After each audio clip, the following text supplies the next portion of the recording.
Hi guys, ඉතින් hybrid වන් අපි අද ඔගොල්ලොන් එක බෙදාගන්න යන්නේ ටොයට රැව්ෆෝ වර්ගේ වාහනයක රෙපෑර එකක් පිළිබඳව. ඉතින් අපි ගවට ටොයට රැව්ෆෝ වර්ගේ වාහනයක් කස්ටම කෙනෙක් අරගෙන ආව. ඉතින් කස්ටම අරගෙන ඇවිල්ල අපිට කිව්වේ මේ වෙහිකල් එකේ වාහනේ ස්ට්‍රාට් කරාට පස්සේ බ්‍යාරින් වල ඩැම්ප එකේ සද්දයක් එනවා කියලා. ඉතින් අපි චෙක් කරලා බැලුවා මේ වෙහිකල් එකේ මොකද තියෙන ගැටලුව කියලා. ඉතින් අපි චෙක් කරලා බැලුවට පස්සේ අපිට දැනගන්න ලැබුණේ එන්ජින් මොට් එකේ මේකේ ගැටලුවක් තියෙනවා කියලා. ඉතින් ඒකත් එක්ක අපි තීරණය කරා කස්ටමර්ගේ පැත්තෙන් හිතලා බලලා මේ වෙහිකල් එකට එන්ජින් මොට් එකක් අපි අලුතෙන් තියන්න තීරණය කරා.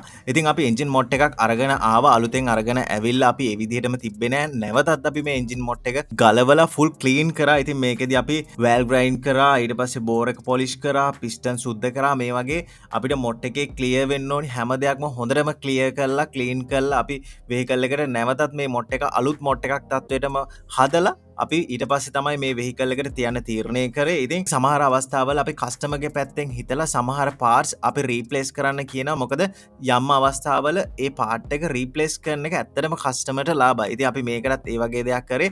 මේ වෙලාවේදී අපි මේකේ මොට් එක රීප්ලේස් කරත් නමුත් අපි මේ මොට් එකත් හොඳට ක්ලියර් කරලා ක්ලීන් කරලා බ්‍රෑන්ඩ් නිව් මොට් එකක් විදිහට තමයි අපි මේකට ආයෙත් සවි කරේ. ඉතින් මේ වෙහිකල් එක හොඳටම ආවා. RAV4 එකේ තිබිච්ච ප්‍රශ්න ඔක්කොම විසඳුණා. ඇත්තටම කස්ටමර් ගොඩක් සතුටු මේ වෙහිකල් එක ප්‍රේපයා කරපු විදිහට. ඉතින් මේ විදිහට තමයි මේ RAV4 එක අපි රිපෙයාර් එක කරේ. ඉතින් ඕගොල්ලන්ටත් වාහනේ ප්‍රශ්න තියෙනවා නම් බල ඉන්න එපා. හයිබ්‍රිඩ් වන් කියන්නේ ඔයගේ වාහනේ ප්‍රශ්න විසඳ ගන්න තියෙන හොඳම තැනක්. ඒක නිසා තවත් බල ඉන්න එපා.